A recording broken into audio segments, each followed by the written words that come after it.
Primavera Saúde está no ar e hoje vamos falar sobre as principais dúvidas que as gestantes têm com a alimentação, assim como as mães também se preocupam com a alimentação das crianças. E é por isso que eu estou recebendo aqui no Primavera Saúde nossa parceira, Marielle Barcelos. Seja muito bem-vinda, doutora. Obrigada novamente pelo convite. Eu adoro ser parceira aqui, né? Vocês sabem que pode estar sempre me convidando, que a gente está à disposição. Com certeza. Doutora, vamos começar falando das gestantes, para a gente começar esse assunto, né? Às vezes, quando a mulher ela fica grávida, ela fica na dúvida como é que tem que ser a alimentação, né? O que deve mudar, se é que deve mudar alguma coisa, né? Exatamente, assim, não existe mais há muito tempo, né? Ainda elas vêm trazendo isso para mim no consultório, né? Tipo, fiquei grávida, minha mãe diz que eu tenho que comer mais, né? Minha sogra quer que eu coma por 2, 3, né? Na verdade, não existe mais isso. A gente sabe que a obesidade na gestação não é mais uma situação saudável. Sim. Como era visto antigamente, né? Antigamente, quanto mais rechonchuda a gente via a gestante, né? Às vezes até se confundia, né? Não sabia se era gordura, se era uma barriga de grávida, alguma coisa assim.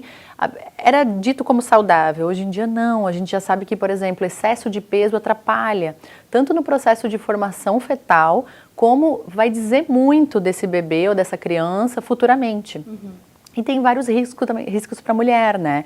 Não falando só da parte estética que incomoda depois essa mulher para ela voltar à forma física, mas falando também da questão patológica, assim. Hoje em dia tem muito risco de desenvolver diabetes gestacional, tem muito risco de má formação fetal, pelo fato da gestante, de repente, ingerir calorias, mas calorias vazias, que a gente fala, então não tem muita vitamina, mineral, esse tipo de coisa. E essa questão também da pré-eclâmpsia.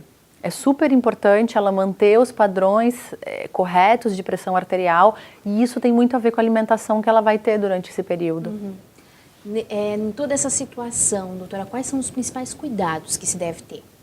Então, hoje quando uma gestante chega a primeira vez, ela geralmente faz o acompanhamento no meu consultório durante o período de 8 meses, mais ou menos, né? Que a gente, no último mês, a gente geralmente dá as dicas de amamentação, né? Tem todo... E até lá, a gente geralmente avalia o peso que essa gestante iniciou a gestação e a gente vai avaliando esse ganho, né? A gente vê também os exames de laboratório, né? Que é super importante a questão glicêmica, para não vir a desenvolver essa diabetes gestacional. E a gente também faz todo o recordatório alimentar, faz todas as trocas, né? Estabelece horários.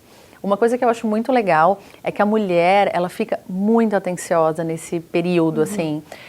Por mais, eu digo assim, por mais egoísta que seja a mulher, ela pensa muito bem antes de fazer as coisas, assim, ela se cuida muito nesse período, né? De qualquer outro, assim, da vida.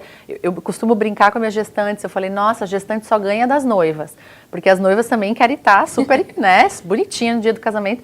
E as gestantes, elas têm uma preocupação imensa, aquelas que nunca comeram salada, nunca comeram frutas, que é o principal fonte de vitaminas, minerais e que esse bebê vai precisar, né? Elas começam a comer isso pelo bebê, pela saúde. Agora eu preciso me cuidar. Então, assim, na verdade, a principal conduta que a gente tem anteriormente a isso é começar a colocar hábitos mais saudáveis, né? Começar a rever aí o que ela está fazendo. Muitas gestantes não paravam para fazer lanches, né? As mulheres, pela correria do dia a dia, a mulher trabalha tanto quanto o homem hoje em dia. E o que a gente fala? Olha, agora tu não tá sozinha. Então a gente tem que ter essa disciplina também de parada no trabalho, tem um monte de coisa que a gente acaba estabelecendo. É uma nova rotina, né? É uma nova rotina, completamente, assim. E é muito legal, assim, que as mulheres, elas aderem, assim, não é uma coisa tão difícil, sabe? A família toda também acaba ajudando. No trabalho, isso se torna também mais maleável numa situação dessa, obviamente, né? Mas, normalmente, a conduta é a gente começar a melhorar essa alimentação e ter mais disciplina, assim. A gestante, ela pode consumir adoçante? Porque é uma dúvida bem comum, né? É muito. Assim, elas mesmas têm muito medo, assim. Algumas tomavam adoçante anteriormente, ficaram sabendo que estavam grávidas, trocam para o açúcar. Na verdade, hoje, né, a Organização Mundial de Saúde, ela liberou, acho que foi ano passado isso, no comecinho do ano, liberou todos os adoçantes. Antigamente, algumas classes de adoçantes eram proibidas, como sacarina, ciclamato, aspartame, que são os mais comuns. Certo. o ano passado para cá foi liberado qualquer uso de adoçante durante o período de gestação. Mas nós, nutricionistas, né, a gente gosta mais, confia mais em determinados tipos de adoçantes, pelos trabalhos desenvolvidos mesmo. Eu geralmente uso 3 tipos de adoçantes só durante a gestação, tá? 2 que são geralmente estévia, né, que é natural, e o de talmatina, que também é natural. E em algumas exceções eu libero sucralose para algumas pacientes, assim, quando elas não se adaptam ao sabor dos naturais, que são mais difícil de palatabilidade, tudo isso. Então, às vezes a gente libera, mas normalmente eu não coloco todos, não. Doutora, só para a gente esclarecer, para quem está em casa, nos assistindo, entender um pouquinho qual é a diferença, né, de cada um, o que muda ali do estévia para o espartame, o que tem de diferente? Diferente. Basicamente, a principal diferença deles é ser natural ou artificial, sintético e natural, né? Então, assim, obviamente que o natural sempre vai ser o melhor, né? Porque a gente sabe, né, de que forma vai se comportar no organismo e a gente sabe que futuramente não vai trazer malefícios por enquanto, né?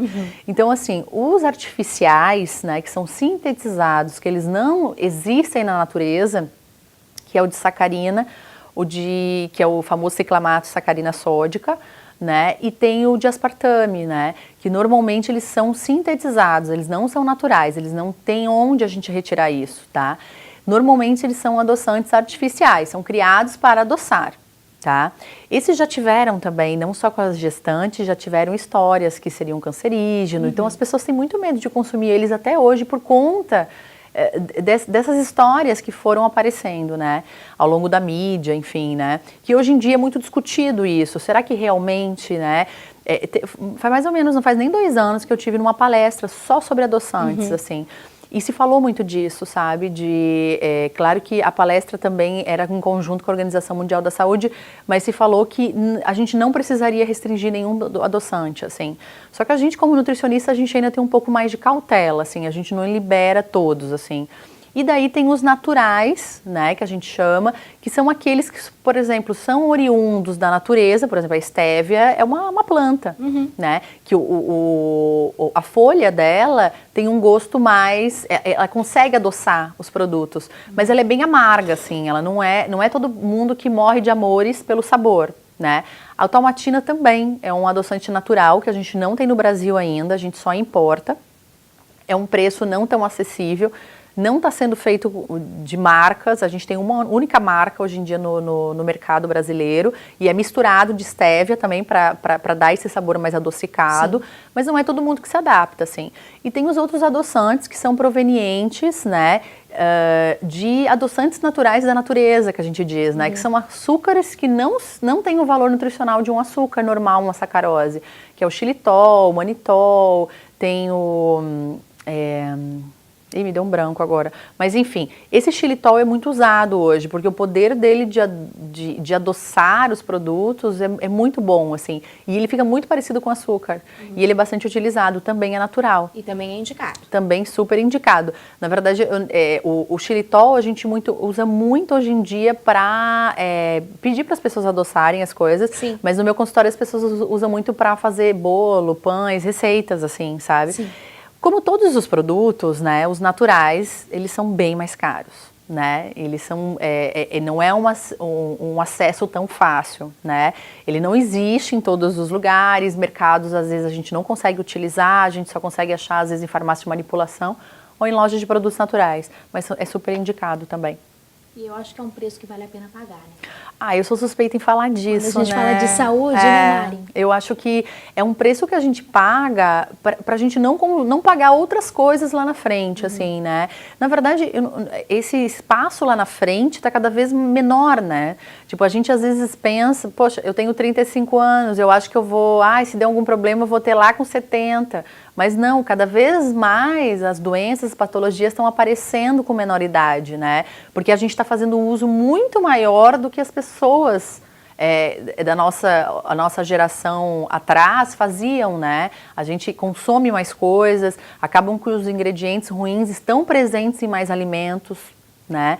E a gente come muito mais, né? Sim. A gente, qualquer encontro, a gente tem comida. O que a gente, né? Então, acaba que é aquela história. Eu prefiro gastar agora no mercado do que gastar depois na farmácia. Então, é mais ou menos isso que a gente pensa. Investimento para a saúde. A gente vai para um breve intervalo e volta já já. Você não sai daí.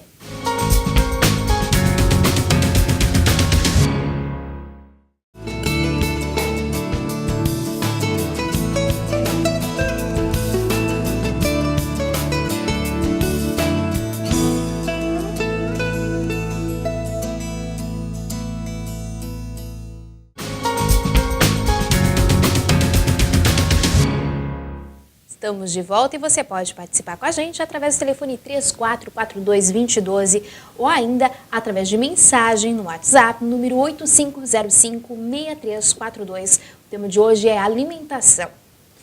Bom, doutora, retornando aqui, a gente saiu falando das gestantes, a questão do açúcar, do adoçante. Agora eu vou falar de um tema que também é bem crítico, vamos dizer assim, porque tem algumas mulheres que acabam cometendo, e eu acho que é importante a gente frisar, os riscos das bebidas alcoólicas durante a gestação.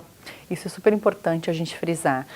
Assim, isso é, claro, conduta de cada profissional, né? Geralmente, quando a gestante chega para nós, lá no consultório de nutrição, ela já veio pré-orientada do ginecologista, do obstetra, né? Isso já vem meio caminho andado pra gente. Mas assim, eu sempre deixo muito frisado, fazia uso de bebida alcoólica anteriormente, né, antes de engravidar? Fazia todo dia, esporadicamente, então, e eu deixo muito claro, eu como nutricionista, eu não gosto que elas ingiram bebida alcoólica, tá? Eu não libero, nem um drinkzinho, nem nada disso, tá? Porque existem sim evidências dizendo, né, que o álcool é um estimulante, né, para nós, para o bebê, enfim, que ele pode sim contribuir para alguma má formação. Ah, Marielle, mas vai ser tão pouquinho, né, que não vai dar, né? Mas mesmo assim, eu acho assim, ó, é um período especial, né? É um período que eu acho que a gente tem que aproveitar de todas as maneiras, de um jeito mais saudável possível, assim. Você está se cuidando tão bem, assim. Então daí eu falo para elas, né? Ah, faz um esforcinho, né? Não toma nada de bebida alcoólica, né? Fica nos líquidos comuns aí e deixa para isso depois, até depois da amamentação, né? Que na amamentação também, depois se a gente tiver espaço, a gente pode falar um pouquinho também que não é aconselhável fazer isso, tá? Mas eu, profissionalmente, eu não indico não. Tem que tomar cuidado, até porque toda alimentação vai pro bebê, né? Toda, tá? Então, assim, ó, tem muitos nutrientes que é passado, né? Que, claro, por isso que o cuidado, né, do que comer, né, para poder nutrir mais ou menos esse bebê, entende? Então, assim, hoje a gente tem casos, né, de pacientes gestantes que não se alimentam corretamente e o bebê tem, né, alguma má formação ou de repente o bebê acaba não tendo um crescimento tão legal quanto deveria estar naquela idade gestacional. Então, tem todos esses riscos que a gente tem que evitar, na verdade, né? Com certeza. Falando em nutrientes, né, quais são os principais nutrientes que a gestante tem que acabar consumindo? Na verdade, a gestante, ela é encarada como uma pessoa normal, né? Claro, ela vai ter, né, aumentos, principalmente de caloria, no decorrer aí, porque não é mito da gestante quando ela diz assim, meu Deus, eu tô com muita fome. Ela chega dizendo, eu não comia tudo isso, agora eu tenho vontade de jantar à noite, agora eu tenho vontade de comer mais comida, né, no prato. Existe uma lógica para isso, principalmente no início da gestação, quando tem aumento hormonal, principalmente de alguns hormônios, né, propositalmente. E ocorre sim esse aumento do apetite, digamos assim, né? Pelo aumento de insulina, existe todo. Só que tem que tomar muito cuidado, porque aumento do apetite, aumento de insulina, ela vai acabar engordando com mais facilidade, certamente. Então tem que cuidar muito a qualidade que a gente vai colocar a mais dessas calorias, né? Não é que ela não possa comer calorias a mais, mas ela tem que comer calorias boas e inteligentes, que a gente fala, a mais, né? Que não vão, por exemplo, que vão driblar de repente esse estoque ou não de gordura. É isso que a gente faz. Mas tirando isso, o teor de carboidrato, o teor de proteína, o teor de lipídio, normalmente a gente trabalha exatamente igual um adulto que vai lá para se alimentar bem, né? Só que a gente às vezes coloca um pouco mais de calorias provenientes de alguns. Eu trabalho muito quando a mulher não tem nenhum problema hepático, renal. Eu trabalho muito colocando um pouquinho mais de proteína em algumas refeições, né? Pra gente poder não colocar tanto carboidrato, né? Isso vai valer também, a gente, dependendo da gestante, se ela está fazendo exercício físico ou não, se ela precisa de repouso ou não, por conta de orientação médica, né? Que algumas precisam, sim, de repouso, algumas estão orientadas a fazer atividade física. Uma coisa que eu gosto de deixar muito claro também, que a atividade física de gestante só é liberada quando o obstetra ginecologista liberou elas, tá? Tipo, não é, por exemplo, eu virei gestante, agora preciso fazer exercício e comer melhor. Não é bem assim. A gente tem que ter uma recomendação médica, tá? O plano alimentar de uma gestante, ele tem alguma mudança durante a evolução de todo o período? Tem. Tem algumas gestantes, não a grande maioria, hoje em dia a gente tem visto meio, essa probabilidade meio metade, assim, que elas sentem muitas náuseas, vômitos, mal-estares, refluxo acentuados, né, que as famosas azias, queimações, assim. Então, no começo do primeiro trimestre ali, a gente coloca alguns alimentos que elas, digamos que ela está correndo mais atrás, que ela está com mais apetite para isso. Tipo, a gente vai mais nas coisas mais ácidas, a gente vai atrás de menos coisas com molho, menos condimento. Então, a gente vai mais ou menos tentando dançar conforme a música dela. Quando passa isso, que é mais ou menos no segundo, no terceiro trimestre, né? A gente já consegue colocar mais coisas diferenciadas, né? Às vezes ela, de repente, alguma coisa que ela não estava com vontade de comer antes, começa a ter vontade de novo, ou alguma coisa que ela comia antes e agora não estava conseguindo comer mais, alguma coisa assim. Então, pode sim mudar ao longo do tratamento, até porque, dependendo se essa gestante exagerou no peso, de repente ganhou peso, a gente talvez tenha que mudar, sim, a conduta de calorias, de nutrientes, enfim, de tudo isso. E o que acaba causando essas azias, esses enjoos? Tem algum motivo, doutora? Tem. Normalmente, o aumento, tá, hormonal de alguns hormônios que ocorre durante, né, para segurar a placenta, a formação da placenta, questão uterina para se preparar, tudo isso. A gente tem um volume hormonal muito maior do que o normal, né? É por isso que causa essas náuseas, enjoos. Essa queimação vem normalmente porque o estômago está meio embrulhado, meio embaralhado, ela não consegue comer direito. Ela sente isso com mais frequência de manhã cedo, né? Quanto mais ela fica em jejum, mais ela sente isso. Então, às vezes, ela tem que colocar alguma coisinha. Eu indico muito elas comerem gengibre, balinha de gengibre, coisas assim. Alguma coisa mentolada, sabe? Para passar esses enjoos e mal-estar, assim. Uma água com limão ajuda muito também. Essa questão mais dos ácidos, sim, quando a gente está meio nauseada, puxa muito para esse lado, né? E dá um alívio bastante imediato, assim. Mas é nada que não vá passar. Algumas exceções ocorre a gestação inteira, mas isso é bem comum, tá? O normal é acontecer no primeiro trimestre. Muito bem. Agora vamos falar dos bebês, né? A importância do aleitamento materno é um assunto que é muito debatido, mas eu acho que é importante frisar, né? Muito, ainda mais, eu estava lendo, né, que quando tu comentou comigo, eu falei, vou dar uma lida nas pesquisas para ver como é que tá isso, e eu fiquei muito triste de ver algumas coisas recentes, assim, dizendo que as brasileiras amamentam no máximo até os 2 meses a criança, né, ou porque não tem mais, a maioria não é porque não tem mais leite, a maioria é porque não quer mais amamentar, né, meio que se livrar do compromisso, sim, né. E infelizmente isso acontece muito. Então, na área urbana, isso com muito mais frequência do que na área rural. Isso também eu achei bem interessante, né? Então, assim, ó, normalmente a gente tem que frisar que a amamentação exclusiva, ela deve ser até o 6º mês. Mas, claro, a gente tem que lembrar que a grande maioria das mulheres trabalham.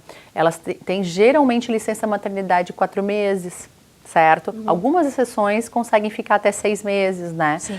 Só que o que acontece? A gente pede para ter a amamentação exclusiva até o 4º mês, né? E depois tentar estimular ainda essa mulher, mesmo trabalhando fora o dia todo, nesses momentos que ela tiver com a criança, ela continuar dando de mamar, mesmo com alimentação, com fórmulas infantis, enfim, né? Porque nada substitui a nutrição do leite materno, né? essa questão de preparação, imunidade do bebê, da criança que vai ser um adulto lá na frente, tem muita pesquisa e tem muito mais, já está muito mais que comprovado aí, Sim. de que previne uma série de consequências, né? Então, claro, tem algumas mulheres que ficam super chateadas, que a gente conversa, eles vêem na TV, vêem na internet tudo isso, e poxa, eu não consegui amamentar, e agora? Será que o meu filho... Não quer dizer, né, que o bebê vai estar desamparado, não quer dizer, hoje tem fórmulas infantis maravilhosas, mas o que a gente está sempre frisando é que o natural é melhor, né? Se Sim. tu conseguir fazer dessa forma, né, se tu tiver disposição e tiver isso sendo ofertado, por que não, né? Com certeza.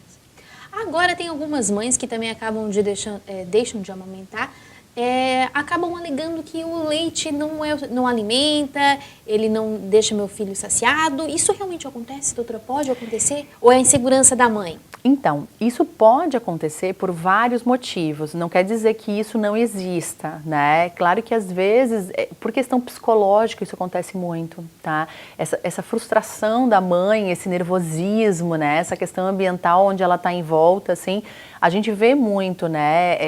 Ai, meu leite não está descendo o suficiente, a gente vê que a criança não está ganhando peso, né? Daí, claro, isso quem acaba conferindo é o pediatra junto com a mãe. Se é suficiente, se a criança está ganhando peso, porque a decisão de ela colocar o aleitamento mais as fórmulas infantis vem junto com o pediatra, né?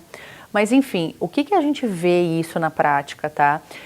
Que acontece, tipo, hoje em dia tem uma série, eu estava dando uma olhadinha nessa questão de cirurgias de redução de mama, silicones até não muito, né, essa questão de prótese de silicone, cirurgia plástica, mas essa questão de cirurgia plástica de redução mamária, dependendo do tipo de cirurgia, tu pode, quer ou não, interferir, sabe? E futuramente poder amamentar mais ou menos, enfim, né? Mas assim, o que a gente vê muito, muito na prática é a questão emocional, assim, pegando nisso, mas existe sim isso, tá? De a mãe não ter o suficiente, né? Ou de repente aquele leite ser fraco, como elas falam, ai, meu leite era fraco, né? Às vezes ele era pobre de nutriente, por exemplo, ele não se tornou um leite maduro, que a gente chama, porque a primeira porção ali, depois do parto, até o 15 dias, primeiro é o colostro, que a gente fala, né? Que é aquele leite mais cheio de gordura, né? E depois começa a vir um leite mais maduro, que é o leite proteico, com a gordura melhor, cheios de vitaminas, minerais, imunoglobulinas, tudo isso, entendeu? Então é meio que, não tá dando, ou de repente o bebê acaba mamando um peito e o outro ele acaba negando. Tem muito isso, porque o outro vai vir cheio de nutrientes com maior valor agregado. Então tem tudo isso também que tem que levar em consideração. Muito bem, a gente já continua falando sobre esse assunto, a gente vai para mais um breve intervalo e volta já já.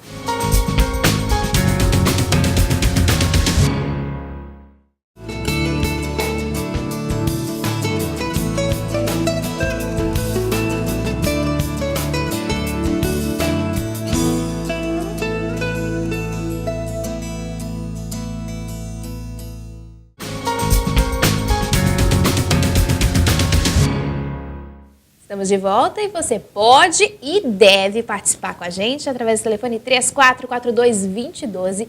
Ligue e tire suas dúvidas ou ainda através de mensagem no WhatsApp no número 8505-6342. Participe, estamos aguardando a sua pergunta. Bom, doutora, voltando aqui nosso bate-papo de alimentação, de gestantes, antes de a gente partir para as crianças, eu queria falar um pouquinho, uma pergunta que ficou pendente, né? As mulheres que às vezes engravidam já são um pouquinho mais gordinhas, um pouquinho mais cheinhas, elas ficam com medo de ganhar mais peso, né? Realmente ela vai correr esse risco de ganhar realmente mais peso ou isso não quer dizer nada? Não, quer dizer sim, Morgana. Na verdade, hoje a gente bate muito nessa tecla, né? Na verdade, a mulher que já está acima do peso, engravida, ela acha, né, muitas vezes, a grande maioria, que, eu vou comer mesmo, eu tô acima do peso e depois eu vou tentar emagrecer depois de ganhar o bebê. Não é isso que ela tem que pensar, né? Ela tem que, sim, se cuidar. Existe um limite de peso que essa mulher pode ganhar, né? E hoje é muito feito, quando a gente começa a ajustar a alimentação dessa mãe que já era sobrepeso ou obesa, muitas emagrecem durante o período gestacional. E elas ficam super preocupadas muitas vezes. Poxa, será que isso vai fazer bem? Será que eu estou perdendo nutriente? Não, não tá não, né? Simplesmente quando a gente começa a mudar hábitos, a pessoa já emagrece. Em 15 dias a gente vê isso com diferença de peso. Então, o que a gente tem que normalmente fazer, né? Cuidar essa questão calórica, obviamente, dela, e ver essa questão nutricional, né, dos alimentos mesmo, e sim, dá para sim ganhar praticamente o peso do bebê durante a gestação e o máximo que ela tem para ganhar. E de repente uma mulher de sobrepeso ou obesa, a gente calcula mais ou menos de 5 a 6 quilos que ela possa ganhar. Mas hoje a gente tem visto elas ganhando 18, 20 quilos, sim, né? Então isso pode trazer consequências, né? Que nem eu falei no começo ali. Então sim, procure um profissional que você consegue. Quanto menos peso conseguir ganhar nessa gestação, melhor. E se ela perder peso ao longo desse caminho, nossa, o obstetra vai olhar para ela e vai agradecer demais isso. Porque isso é um risco também para o parto, tudo isso, tá? Cuidado. Agora vamos começar a falar um pouquinho de criança, né? Já que a gente está no nosso último bloco. As crianças, às vezes, é mais complicado na hora de introduzir a alimentação. Nesse momento ali do aleitamento materno, começar a introduzir a alimentação para eles, às vezes é estranho, porque para a criança tudo é novo, está conhecendo novas texturas. Como é que dá para fazer de uma forma que não fique tão difícil para a criança conhecer a alimentação saudável, né? Então, não preciso nem dizer que essa parte é muito importante, né? Porque a criança começa a ter ideia das cores, né? Do que é sendo ofertado. Na verdade, até o 6º mês, né? Que hoje em dia se reduz muitas vezes até o 4º mês, é amamentação, aleitamento materno exclusivo. A gente não recomenda nem dar chá, nem água, nada disso, a não ser por alguma orientação do médico, do pediatra no caso. Mas normalmente a gente começa a introduzir já aí os alimentos, né? Junto com as fórmulas infantis, que vai fazer parte também da alimentação desse bebê, é colocado primeiramente as frutinhas ali, né? As frutinhas raspadas, as frutinhas cortadas, né? Só que a gente sempre diz, porque como a mãe tem mania de tudo ela esmagar, tudo ela fazer papinha, tudo ela, né? A gente sempre diz, calma, né? Deixa a criança ver, ela ter ideia, né? Do que ela, poxa, aqui eu tô comendo uma banana, aqui eu tô comendo, até para ela dissociar e ver que são alimentos diferentes, né? Sim. Apesar de, nessa fase, eles não conseguem, por exemplo, entender direito, né? Por exemplo, quando tu acaba oferecendo, tipo, nomes, né? Mas ela consegue mesmo, pelo olfato, pelo paladar, ver que são alimentos diferentes, assim, pela visão, enfim. Então, essa fase, geralmente, quando a gente começa com as frutinhas, né? E depois, isso tudo depende muito do bebê, assim, né? O pediatra, geralmente, ou a nutricionista, ela vai evoluindo, né? De acordo com a aceitação da criança, com a questão dos horários da mãe também, né? Daí chega uma fase que a gente coloca, perto de 1 ano, a gente já começa a colocar já comidinha salgadinha ali, né? Isso depende muito, que nem eu falei, se a criança vai ficar com alguém, vai ficar em algum lugar específico, tudo isso. Mas, normalmente, a gente já começa a colocar comidinha mesmo, né? O feijãozinho com arroz, né? A saladinha, o legume. E nessa fase, a gente orienta muito a não colocar tudo misturado. Tem mãe, às vezes, que coloca tudo no liquidificador e bate e faz uma grande sopa liquidificada. A gente fala, não faz isso, tu pode fazer isso numa refeição, tipo à noite uma sopinha de legumes triturada. Mas tenta na hora do almoço essa criança ter esse convívio na mesa, isso é super importante. Tem muitas mães que não colocam o bebê na mesa, isso é super importante, né? Esse bebê já vai estar com 1 ano e pouco, já dá para ele ter esse convívio na mesa familiar e ele vê também como é que as outras pessoas se comportam. E ver que as outras pessoas também estão na mesa comendo as mesmas coisas. Isso é bem importante. Agora, falando um pouquinho da alimentação, quando a criança, nessa questão da alimentação liquidificada, né? Às vezes a criança passou desse período da papinha. Já passou, já era para ela estar se alimentando com alimentos sólidos, né? Normal. E muitas vezes isso não acontece. Isso passa o 4º ano, 5º ano e a criança continua se alimentando dessa forma. O que fazer? Quando eu atendia crianças anteriormente, eu via muito isso, assim, porque a mãe achava mais prático, né? Tipo assim, ah não, assim ela come tudo, assim eu consigo botar tudo no liquidificador e bater, se eu coloco sólido ela não come, né? Não é que ela não come, ela não foi adaptada a isso. Então tudo é um processo, é que nem um adulto quando faz uma reeducação alimentar. No começo vai ser difícil, tudo é um processo, só que vão ter que ter fases para isso e a gente vai ter que ter muita paciência para isso, né? Então, a própria papinhas prontas, que hoje em dia tem uma imensidão delas, acaba colaborando por essa praticidade da mãe, né? Então, na verdade, a gente vai ter que dar uma ré aí, né, Morgana? A gente vai ter que pedir para essa mãe, ó, chega de papinhas, vamos começar a colocar os alimentos no prato, né? E devagarinho colocando isso para a criança, orientando ela por que ela vai comer assim. Até porque o pai e a mãe não comem isso, né? Na vida toda em papinha, né? Então, isso é bem importante, assim. E a criança também, chega uma fase que ela já começa a entender muito bem, por exemplo, que ela vai seguir os passos da mãe e do pai, né? Claro. Tipo, por mais que às vezes ela faça alguma birra, ai, não quero, faça alguma mãe, alguma coisa, o sonho dela é ser igual a mãe e o pai, né? Então, por isso que a gente fala que os hábitos também da mãe e do pai, a gente precisa às vezes também rever, assim. Eu me lembro, quando eu atendia muito essa fase inicial, assim, eu tinha que reformular todo o cardápio da mãe e do pai, antes da criança começar a se alimentar, assim. Porque às vezes a mãe e o pai colocavam refrigerante na mesa, colocavam isso, colocavam aquilo, e tu não pode comer isso, só eu que posso. E eu dizia, opa, peraí, não dá certo isso, ela não vai entender nunca isso. Vai ficar chateada, né? Os pais têm que ser exemplo, né? Sim, vai fazer birra, vai começar a chantageá-los, né? Dizer, olha, você tá comendo aquilo, eu não tô, então também não quero, né? Então tem toda essa questão, assim, que tem que ser bem trabalhada.